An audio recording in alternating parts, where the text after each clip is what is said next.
సికింద్రాబాద్లోని Boinpally police స్టేషన్లో ACB తనిఖీలు చేపట్టింది. ఈ తనిఖీల్లో లంచం తీసుకుంటూ ఎస్ఐ నందిత పట్టుబడ్డారు. ఏసీబీ డీఎస్పీ గంగసాని శ్రీధర్ ఆధ్వర్యంలో ఈ సోదాలు జరిగాయి. ఇటీవల లంచం తీసుకునే అధికారులు అవినీతి తిమింగాళాలపై ఏసీబీ ఉక్కుపాదం మోపుతోంది.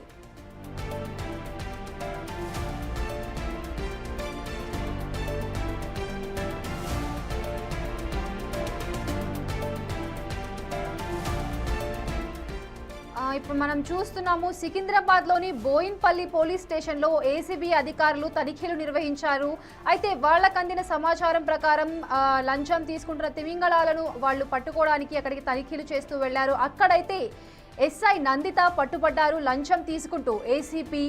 ఏసీబీ డీఎస్పీ గంగసాని శ్రీధర్ ఆధ్వర్యంలో ఈ సోదాలను నిర్వహించారు. ఇటీవల లంచం తీసుకునే అధికారులు అవినీతి అధికారులపై ఏసీబీ ఉక్కువాదం మోపుతోంది.